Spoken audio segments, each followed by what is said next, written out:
Hello and welcome to episode 2 of the Playful Subversions podcast. My name is Mike Langlois and I'm your host. I'm also a psychotherapist and an educator and trainer. I'm very happy that you are joining me today. And I wanted to start with some thank you and appreciation for last episode. Our inaugural episode with Carter Carter aired last week, and to date we've had almost 4,000 views. And it's really heartening to me to see that so many people are interested in this work, and in particular interested in how play is a very serious antidote and solution to the problem of fascism and authoritarianism that we are seeing on the rise in the world, but also in the United States. So I'm very grateful so many of you tuned in and listened to Carter, and I hope you're going to enjoy our second guest as much. Last week, I had the opportunity to interview psychotherapist, psychoanalyst, and activist Molly Merson. And we talked about several things that she is interested in, and I'll let her get into that herself in a moment.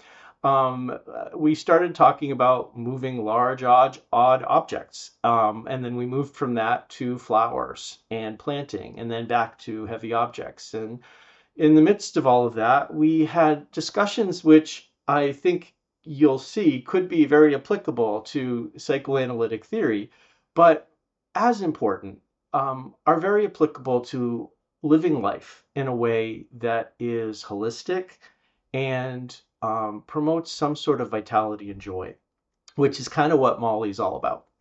So I want to not go on too long and introduce you to her, but I did want to mention one thing, well, two things rather, that we noticed were problems with the recording after it was done. The first and most important was that in mentioning Carter, a previous speaker, one or both of us may have mispronounced Carter. Carter's pronouns are they, them, and those are, at least for me, a new understanding of Carter. And on this podcast and in my work, I take pronouns very seriously. I do not think pronouns are cosmetic. I think, like gender, pronouns are deeply personal, deeply relational, and in our day and age, deeply ontological. And so, Carter, if we mispronounced you, you have our sincere apologies. And we do want to go on record as saying we do understand you are identifying as they, them, and that we hope that you will accept our errors with some grace. The second issue was that you'll be seeing Molly in this podcast, but you won't be seeing me. I'm still new to this podcast. The first one I recorded entirely with some diaper cream on my hand. And last week's interview, I recorded it, and after I was done, realized that I'd hidden self-view. So I will be there asking questions and participating in the dialogue, but in an unintentionally humbling moment, I will not be visible for the podcast. But I think that is a small price to pay for you to be able to hear and learn from our interviewee this episode, which is Molly Merson. Probably this is where we're starting. We are both recording this for folks that are listening on Friday afternoon, which I kind of think of as the sort of dark afternoon of the soul of doing psychotherapy. So I'm pretty tapped, but I have to tell you, I was looking forward to meeting with you, and this is the cap of my day. So. Oh, wonderful. Oh, good. I did not research a biography for you, so I'll probably do one in the introduction, but why don't you introduce yourself to folks? It's so funny. This is the third time this week I've had to introduce myself, and it's my least favorite activity. But I'm practiced now. So I will say, yeah, I'm a clinician, psychoanalyst. I'll be graduating in about a month, so official, but you know how that is. Internal awareness of one's becoming. And so I do psychoanalysis, talk therapy. I practice both online and in Berkeley, California, Ohlone unceded land. And yeah, what else? I mean, we're here to talk about stuff that isn't work related, although it certainly all interconnects, right? Right. Uh, So I guess the only other thing I would sort of add, part of what I've been doing, at least this is the second time I've done an episode, right? So, yeah. and well, I'll start by telling you the first episode I did with Carter, which is actually out now. I finished the whole thing and realized when I was looking at post production that I had diaper cream on my hand for the whole interview. So I did do an extra check about that, but suffice it to say, this is not going to be polished or professional. But I do want to tell folks I met Molly through our our work together in Section 9, which is we have long names. We've got APA has divisions, and then the divisions have sections. But for those of you who aren't familiar, we're a member of Section 9. Molly is the outgoing president of Section 9. And maybe you could just talk a little bit about what Section 9 is, and then we'll just move off of work. Great, awesome. And actually, Carter was is a past president of the section as well. So Section 9 is the activist section of the Division 39, Society for Psychoanalysis and Psychoanalytic Psychology, I think is what the official name is. And Section 9 is the activist section, and we're a group of folks who, feel like there is really no separation between the sociopolitical and the intrapsychic. And so we work to sort of make those, offer talks and a newsletter platform for people to write, just to kind of like, yeah, think together about how to be in the world, and how the world lives in us. And so I've been a member of the section since maybe 2017 or so, and a member of the board since 2019. And you mentioned I'm the outgoing president. I am mostly an ambivert, so I don't know how outgoing I am, but in the case of this presidency, yeah, I'll be past president starting in January. Yeah, so it's been great to meet you there and work with you. I'm Thanks. happy to do this too. Yeah. Well, and we're going to shift gears. But I wanted people to hear you introduce yourself because I think when people hear the term psychoanalyst or they hear the term activist, they often experience that as something very serious and measured and even dire and constricted. And part of what we're doing here is we're going to talk about how psychoanalysts and activists and therapists are actually anything but if we're in it for the long haul. So speaking of hauling, that was an interesting interesting pre-conscious pun. That seems like a good place to transition into hauling things, because that's why I asked you to come on, because you like to haul shit. So I will say that, psychoanalysis is very serious. Play is very serious, as Winnicott will tell us, right? Okay. There are monsters in play, like Yeah. Gail Lewis has reminded us. So, there's a serious kind of play. And I do think that I think you're speaking to the strongman lifting that I have done and do, that it is very serious. I mean, injuries happen. All you have to do is Google injuries from strength lifting, Mm-hmm. which I don't recommend. But yeah, so psychoanalysis is serious, activism is serious, and also it's about life. It's Mm-hmm. all about life. It's all about how we generate life and how we, um, move through our lives.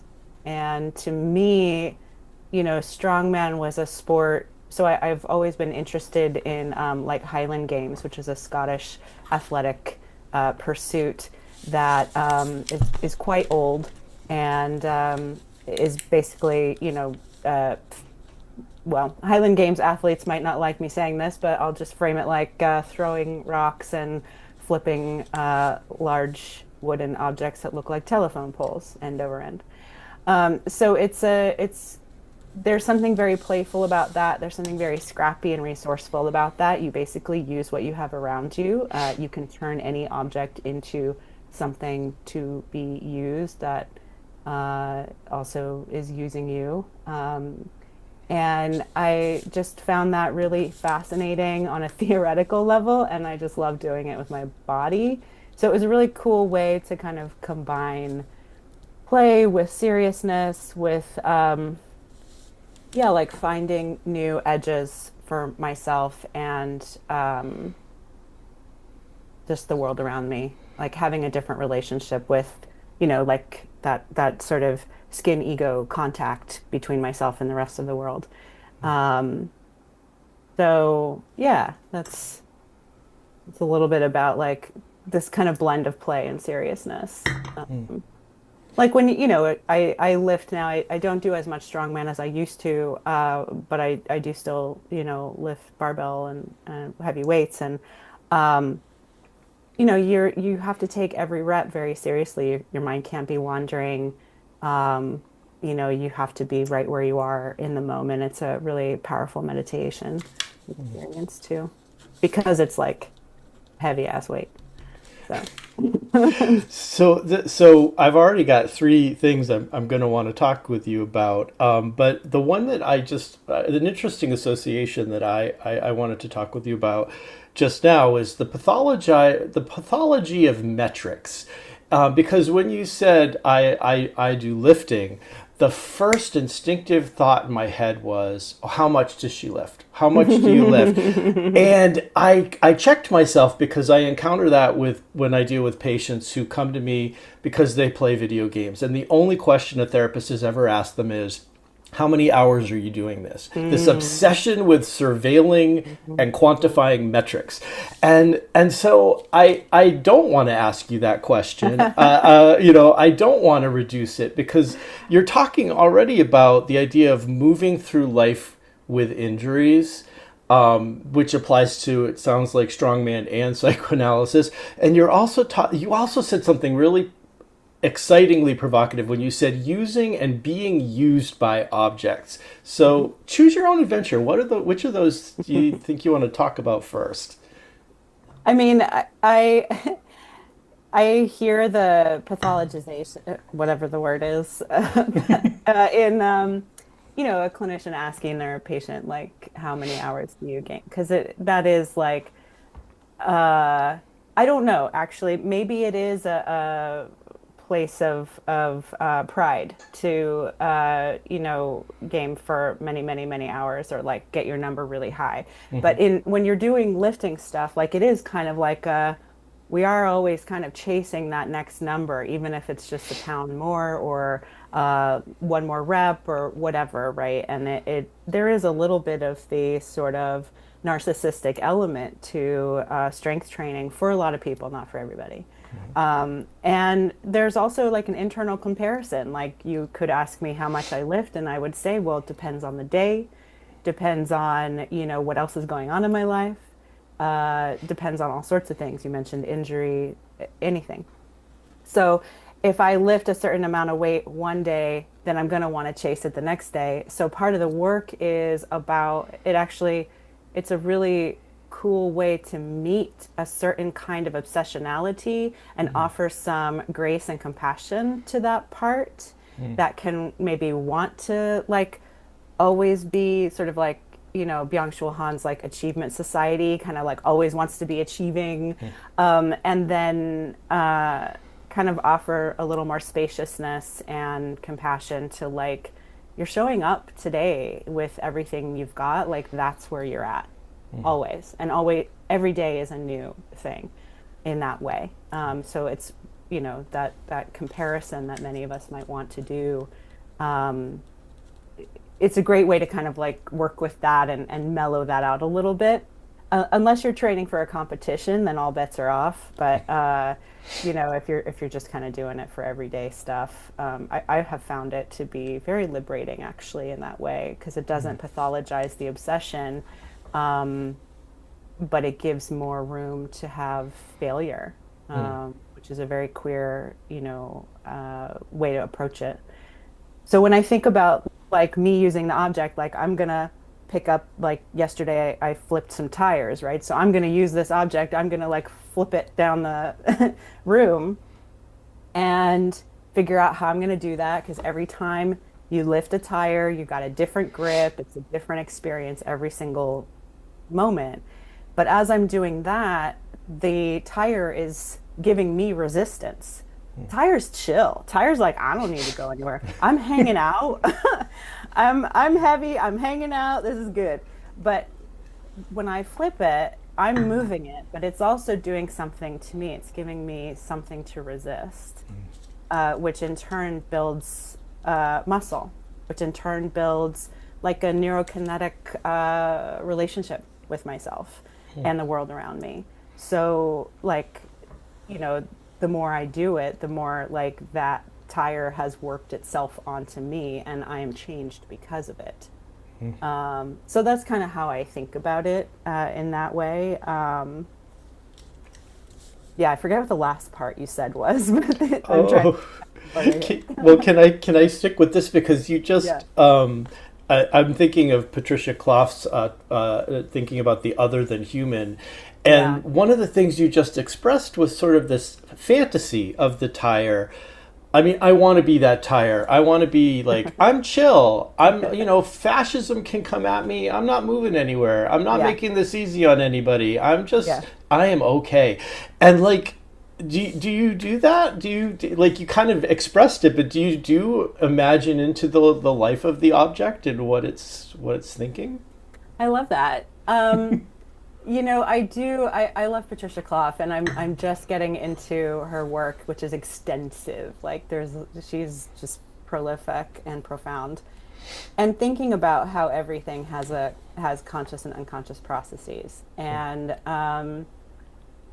uh, it's interesting. I think about this with plants too, because I also do a lot of like outdoor sort of like gardening, farming type things as well, and for me to kind of like put my uh like as Beyond would say, like my linking process into like imagining an other at all really, Hmm. but particularly a more than human object, that I think that it will have just like completely vastly different kind of like associations and contexts through which to imagine itself into being. That Hmm. for me to imagine it, I'd be so limited by my own, you know, human consciousness, which is already limited by certain positionalities that I hold, Hmm. that I don't know that I necessarily imagine the consciousness of it, it's like a kind of mentalization. I know that it has a consciousness and unconscious processes, but I don't really know what they are. Hmm. So there is this kind of like, am I exploiting the time? And actually, I think maybe I am exploiting the tire, but when I think about that, I think more about like, rubber and Hmm. plastic and the Congo and things like that. I think more about Hmm. the human and planetary associations with exploitation and extraction. But for me in that tire in that room, we are building a relationship that exists in me. And Hmm. it is a way for me to kind of build on my own subjectivity to also recognize that I can't know everything that is happening for another being. Hmm. And it would be authoritarian, or fascist to think that I did, right? That I could decide who somebody is just by their shape or location or form or whatever. So now, in some ways, we're back to weight because when we were talking about weight as a goal, one of the things I really found interesting about you liking to lift odd objects is that not every object that weighs a certain weight is going to have the same experience. I mean, I'm imagining you approach a tire in a very different way than you would approach barbells. Oh yeah. They're all different, and so this is kind of does tie into your earlier question, right? Because you're trying to figure out how, or I'm trying to figure out how my shape works with this other shape. Hmm. And sometimes it's a lot of trial and error, but there is almost always a way to do it, by utilizing leverage and parts of, my object, my hands, or so flipping a tire, that just to use that example, it's not actually, you don't really use your arms. Mm-hmm.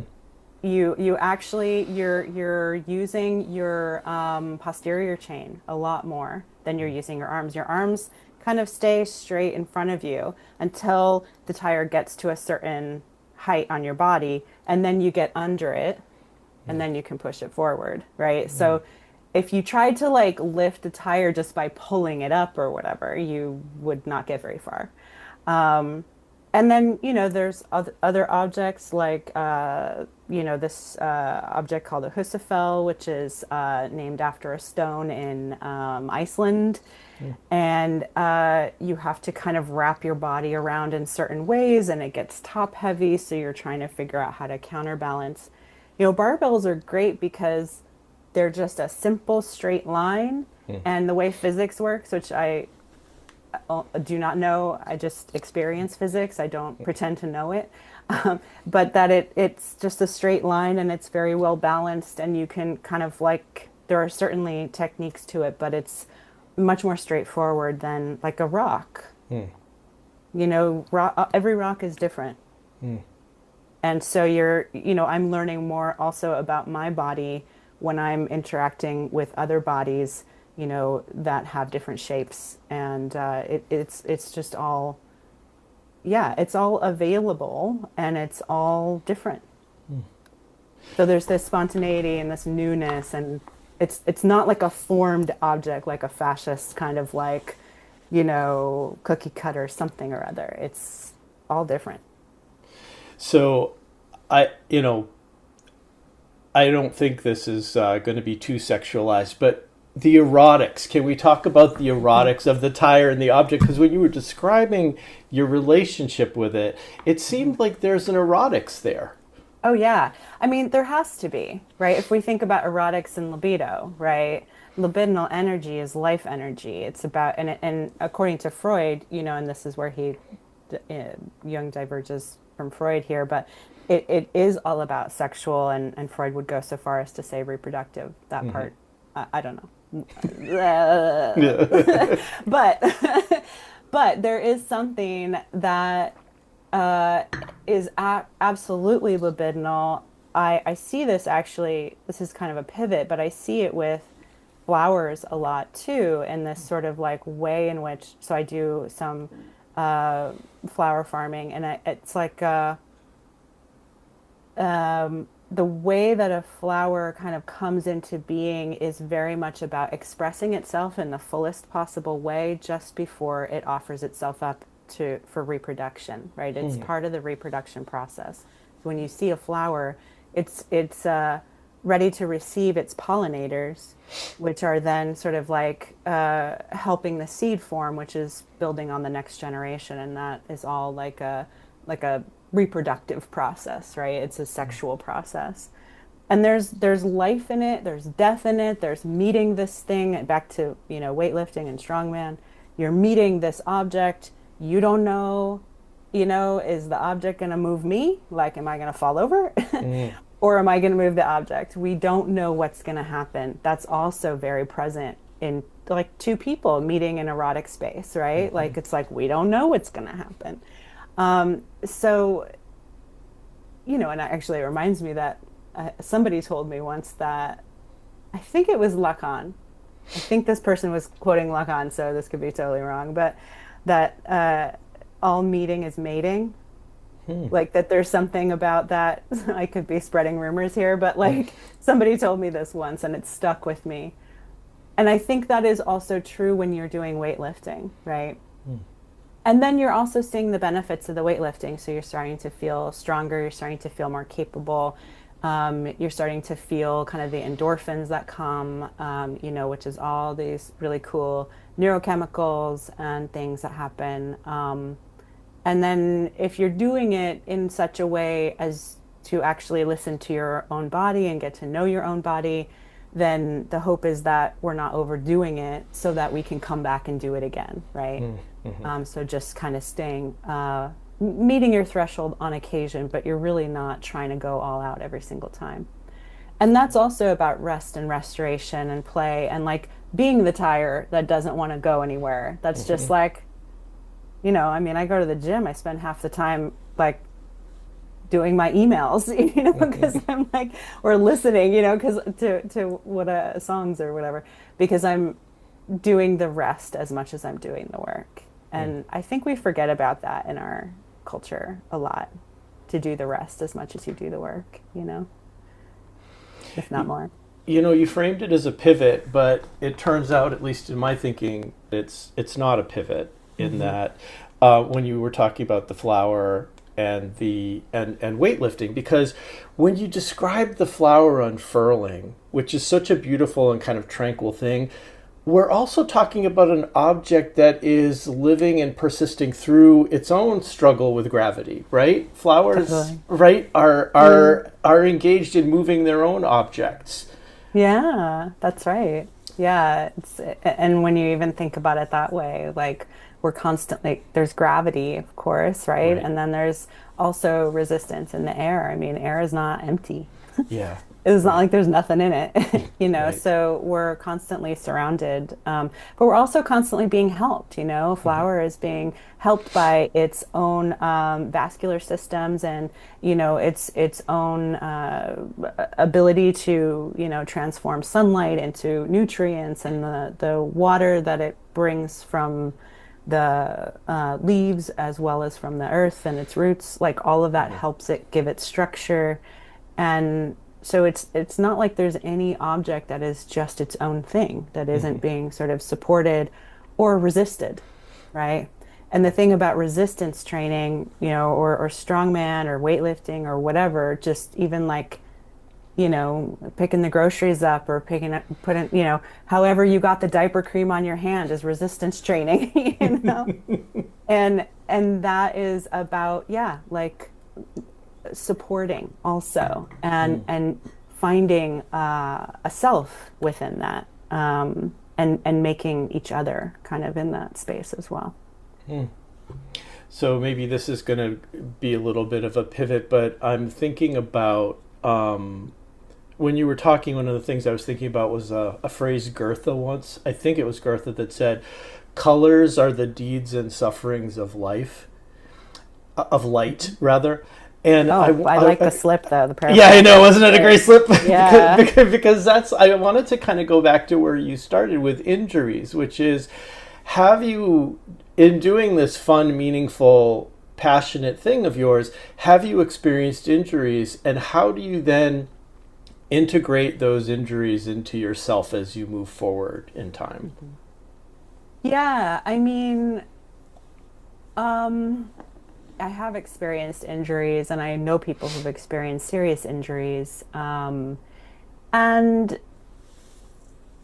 yeah, I mean, the best thing that I have found about just loving to do weightlifting and strength training is that you can always, to use the word again, pivot. You can Mm, always do like, um, if there's something that, you made a mistake and did, a repetition wrong or did it too many times and you have fatigue, you get tendonitis or, whatever stuff happens. I don't need to go into it. mm, Then there's always something else you can do, right? There's always something else you can do. Uh, Even like mobility, I think, is a really like stretching and slow movement and all of that, is just super helpful. So, you know, I'm somebody who I certainly have competed. I've competed at a national level in strongman, but I don't like taking it all the way to my maximum one rep max mhm, because that shit is scary. Because I know that I'm not immortal. I mm, know that I have a body, and bodies like sometimes they work and sometimes they don't. And I don't really know exactly what, will happen in certain moments. So For me, it's really more about like chronic stress or repetitive injuries. So I haven't had like a major, Mm, major injury from it because I don't go fully to my max consistently.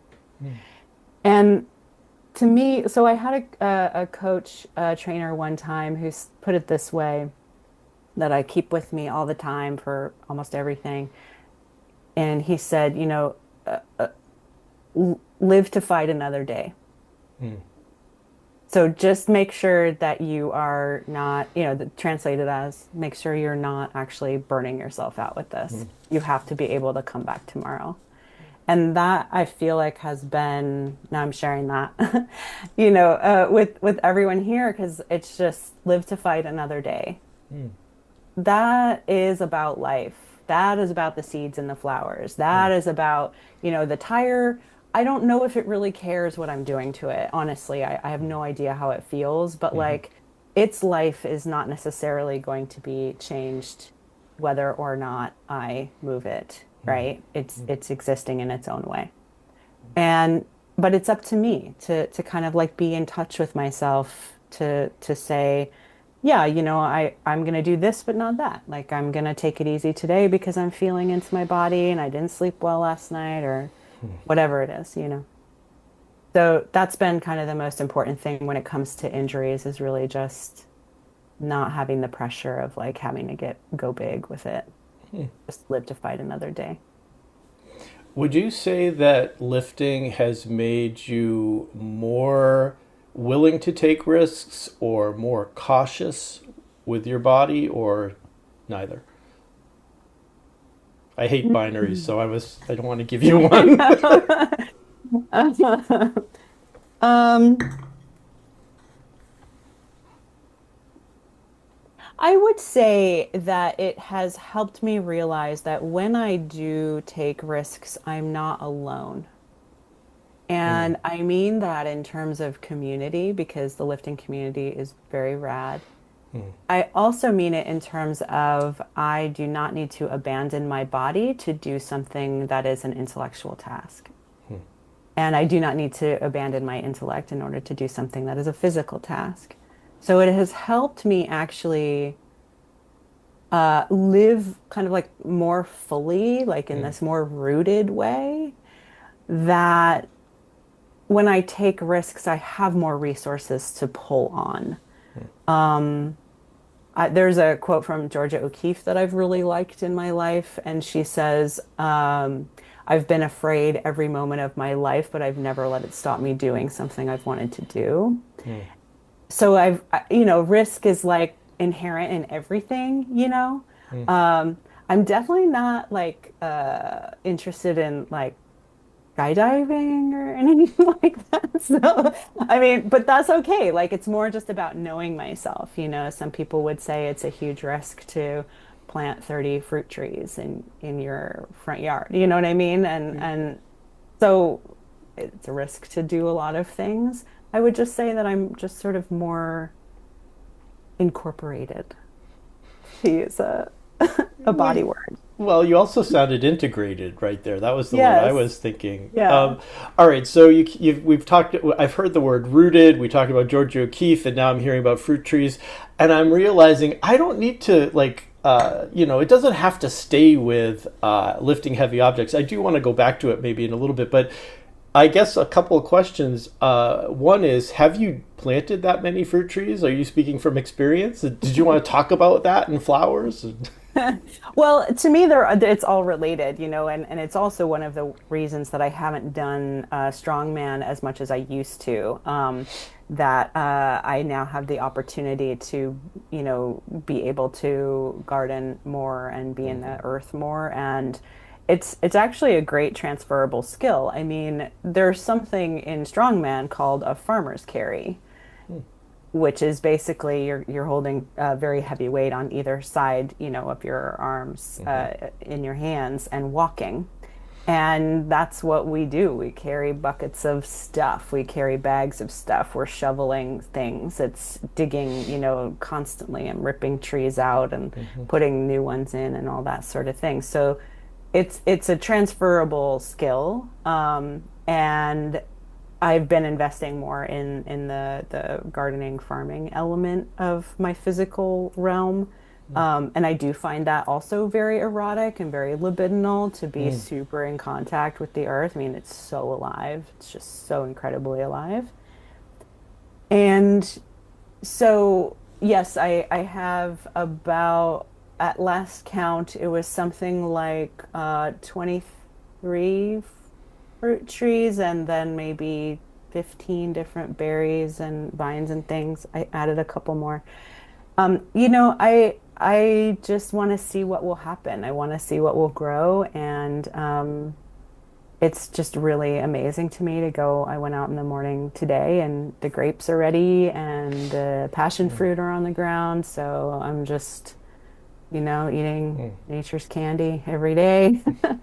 Um, yeah, and that part has just felt, I know your podcast is really focusing on how to bring joy in times of fascism and play um and that is one way that I do that. And I think it's hard to say, was Strongman like a stand-in for not being able to do this because I Mhm. didn't have, space to do it.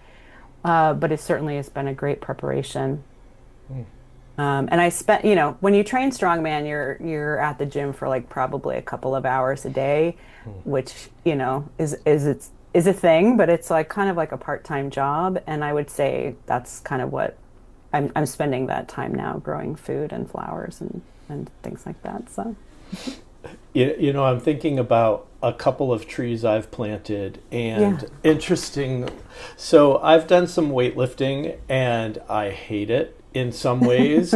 And I think part of, but I also have planted some trees, and I have not hated it. And Yeah. I don't think this is for everybody. But I Right. think for me, it is so much easier to experience the planting of trees as an embedded sort of activity where it feels meaningful and harder for me to cognate in a certain way.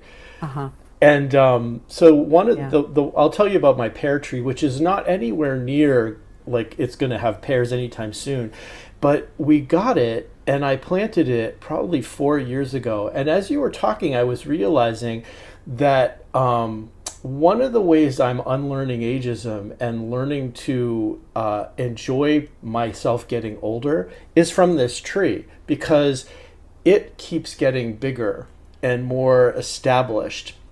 And we have so many other messages of aging in our Mm, culture that yeah. I'm like, oh, death is nigh. But then I'm like, oh, this tree actually looks like a tree now, right? Yeah. And so, do you feel connected in that sort of way too, with sort of cycles and Yes. yep. Totally. You named it. Yeah. Mm.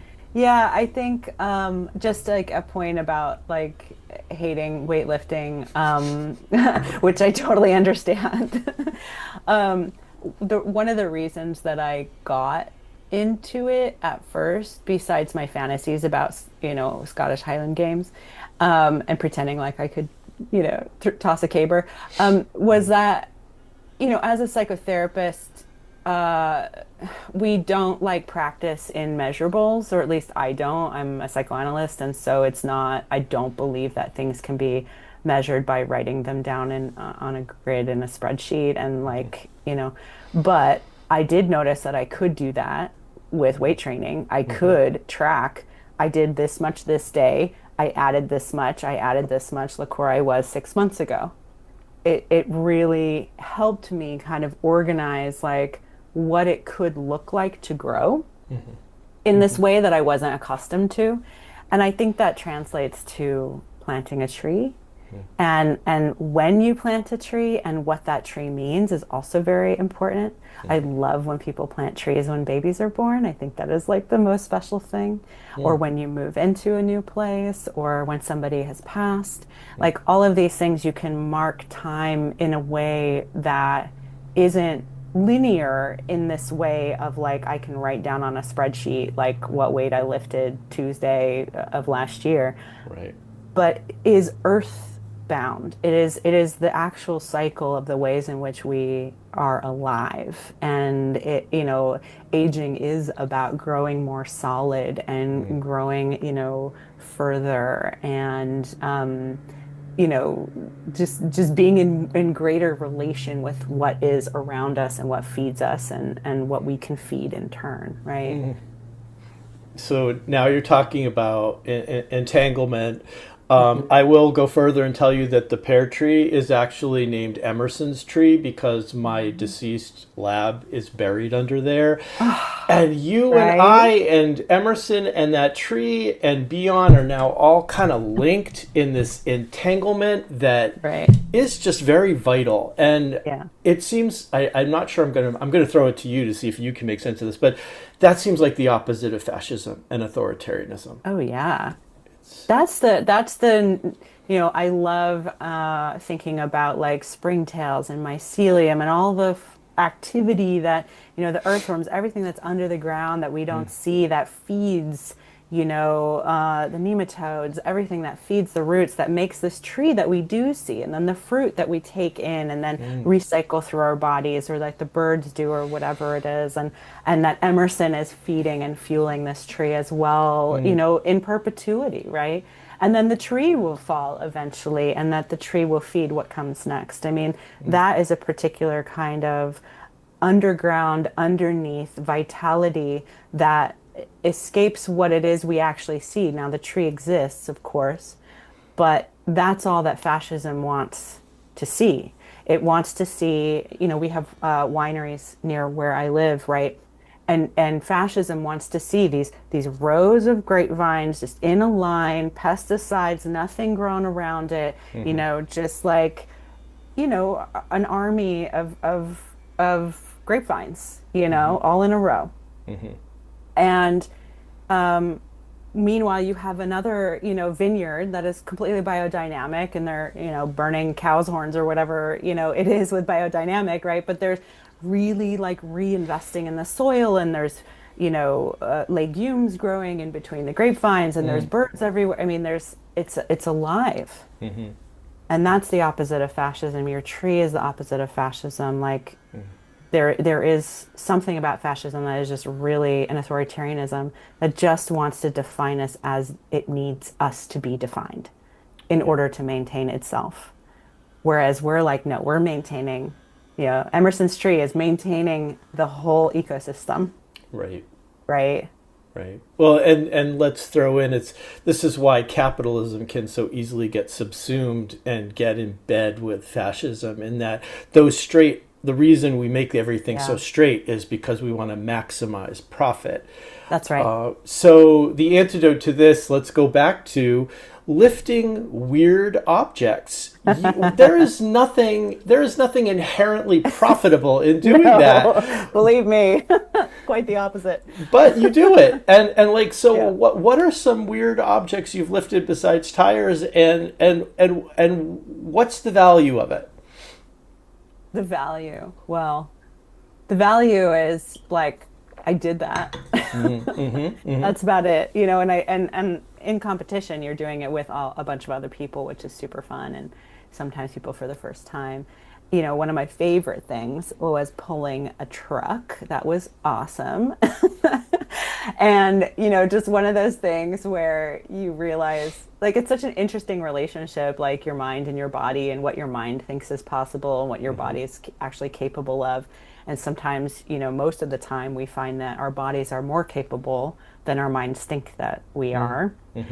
But in the case of pulling the truck, I kind of went in there a little bit arrogant, and it was a lot harder than I thought, which I really liked. I liked the element of surprise. So I guess if we're thinking about it in terms of like, I don't know, maybe you know this term a little bit better than me, but like surplus jouissance.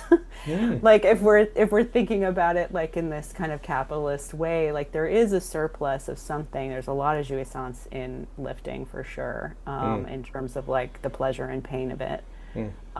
Bruises and just like you're spent for days after a big competition or whatever, and there's something pleasurable about that, You like I just, gave yeah. everything, left nothing on the table. And yeah, so kind of like just to know that that's possible, it feels that part feels very valuable to me to have had that experience, and it's Mm-hmm. not a thing, I could do every day. Most people I would think can't really do that kind of thing every day. Um, but it's something that can be done to Mm-hmm. whatever degree, right? To whatever degree, like that truck was hard for me, but that tire is going to be hard for somebody else. Just like even lift picking up a rock is going to be hard. Like these things, something will be hard. Mm-hmm. There's also a certain, I find strongman to be the one of the least ableist sports because it's very queer friendly. It's untested, so there's no sort of like testing like they do with the Olympics, Mm. and there's adaptive versions of all of it as well. But you know, life is hard already, right? But I'm able-bodied, and so pushing my body in this way, I don't have to do that every day, just in Mm-hmm. general, right? Mm-hmm. Mm-hmm. And so that is a kind of like privilege that I have to be able to like, okay, I'm gonna actively, like I don't work in construction. I'm not a laborer, Mm-hmm. a farm worker. So I'm not doing that physical stuff every day. So there is like a class element to it. There's an ableist element to it. I recognize that. But for me, it's been like, and for somebody else, it'll be something else, right? But for me, it's just been like, oh, I never knew I could do this. And if I listened to everybody else, then I would never do it. Mm-hmm. Mm-hmm. But I'm gonna try this Yep. to Yep. see what it's like. And there's huge amounts of value in that. That Yep. that yes, I will pay money for a gym membership to Yeah. inflict this pain on myself. I knew there was value. I hope I didn't imply with the No, question no, that. no, no. So this was, one of the things that I kind of had a rumbling about when you started with the tire, but really came into focus for me when you give us this amazing image of you pulling the truck. And this is me geeking out about my own little silo of interest, but you were queering originary technicity there. That's It's right. supposed to be the truck pulling you or taking Yes. you. And like you are revealing new technological relationships that like tires are not just for rolling people around. People can roll tires around and That's trucks right. aren't for transporting us. And it's just so neat Yeah. that that's one of the things I like about play is that it does subvert what we think is the right way to do things. Hmm. And Totally. right? Yes. Yeah, I think of Ahmed's queer use, and she's got that amazing lecture and a book and stuff, but about like there's this one part of the paper, the lecture where she's talking about a bird, like a mailbox. I don't know if you've read this, but No. there's like this mailbox, and birds have started to live in it. And so she's like, what is it? What is it for? What is the Right. you? You Right. know? And I just love that, like thinking about, well, a mailbox doesn't have to be just for mail. It could Right. be a house for birds. It Right. could be, whatever, right? And so to your point, like there is absolutely a queer relation and a forging of like queer interaction with what is actually the use, what is Right. really the purpose. Which goes back to what you said about both using and being used by objects. Hmm. Yeah. And implicit in this, I'm always gonna. I guess today I decided to keep going with the spicy, the queerness of I enjoy being used. I Uh-huh. enjoy, I'm thinking of some of our Yes. colleagues in P Hole and some of the stuff that Yes. we've been learning already. Just like use me, right? Yeah, You know, totally. right? So that's a saucy one. I'm mindful of our time kind of starting to get closer to the end, but I wanted to just check with you about a couple of the things I've been asking people, and I think I want to start with the first with one. I never, and this will be a first for everyone, viewers, because I don't think I've ever heard Molly give advice to anyone, because Molly is not an advisor. But having said that, what kind of advice would you give to people that are listening to this, that are therapists or analysts or activists that are like, I want to cultivate some playfulness and I don't know how to do it. I feel stuck or guilty about it. Wow, yeah. Well, I'd be curious about the guilt. Mm, Why guilt, right? I hope that authoritarianism and capitalism has not stolen our imaginations around play.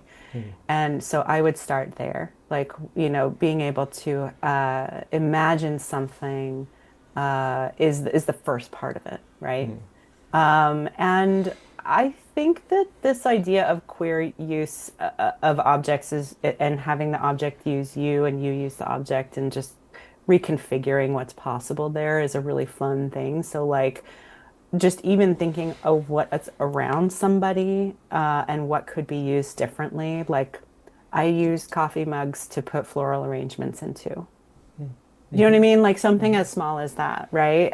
Just like trying out what is possible. And also, I feel like there's something about capitalism, authoritarianism, empire that kind of forces us to criticize Mhm, ourselves if it's not perfect or if it mhm, doesn't go how we imagine it or how we think it's supposed to go. And the freedom of like being able to, fail to go to Halberstam here, the mm, queer art of failure mm, is actually really important. Like I did have the opportunity to toss a caber mm. and it was a disaster because I knew I was gonna die. I was just like, I'm gonna die. Oh This thing no. is way too heavy. It's like Mm, way too, it was too much. It was overwhelm, as our colleague, Sakatapulo would say, but in a way that I was like, yeah, this is too much. I'm out. mm, But being able to meet it and then also meet the failure and actually like life goes on, mm, it does not matter if I can toss a caber. Like, actually does not matter. mm, That piece allows it to be more playful. It's mm. it's serious and unserious at the same time. And so this is not advice, because I'm not sure how to do that, but there is something about just like what can we start to imagine differently? Mm, And I think that is an antidote to authoritarianism, white supremacy, mm. all the things that are oppressive. So one of the things I talk with patients about a lot is the idea of sampling different things. What I thought was the two things. First, the thing you said about I'm out, that moment, that is freedom. That is Yeah, play. That totally. isn't failure. That's That right. is actually Well, the problem is if we don't say we're out and we hold on and we then hurt ourselves or kill ourselves, right? that's right. But You're absolutely right. I think of failure as not, I think of failure as something to strive for. mm, So I don't think of it as pejorative, but you're absolutely right, right, that it is a success to be able to listen to oneself enough to say, this is my edge, this is my right, limit, right? right, And to have an out for that, right. and to know that one has agency to do that. I totally agree. Do I have permission to link your article on purposive encounters? Yeah, yeah, yeah. Please do. Uh, Yeah, a s- lot s- of this thinking comes from that piece. Yeah.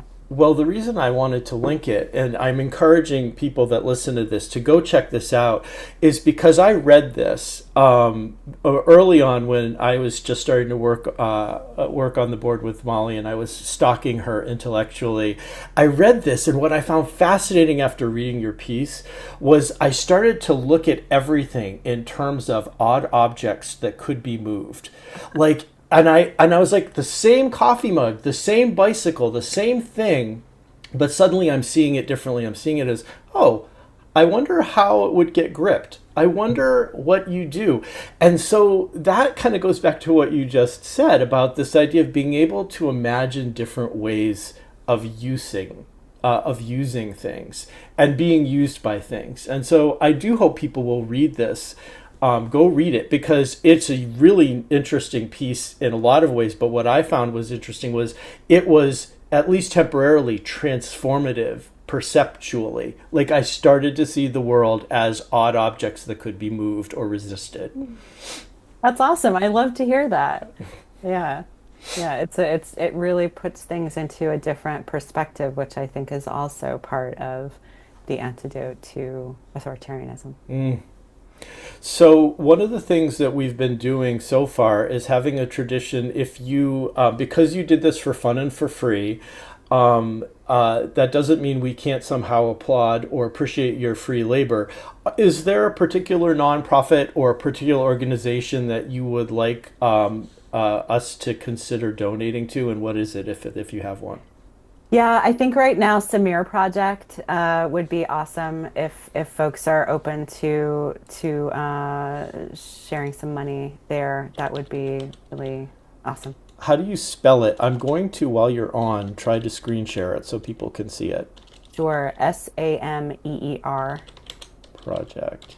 Yeah, All there's right. so many, but Yep. that one is yeah important to me. Okay, so Samir Project, I'm gonna share the screen so people can see the Instagram of it, so that you can follow it along, follow them on Instagram, and it also has several different places you can find them and do donations. And there's also a chuff.org site too. So I'll include at the end of this podcast in our little still, we'll have a link to the Samir Project, but we'll also have a link to Molly's paper, because it is a really great read. Uh, Molly, Thank you, Mike. what anything you want to leave us with? Any closing thoughts about flowers or odd objects or resistance or play or? Just keep playing. I hope people can find delight in the small things, and they're all around us, and keep staying alive. That's really what I hope for everybody. Yeah. Hmm. Thank you, Mike. You're amazing. This is great. Oh, that's really sweet of you. Thanks, Molly.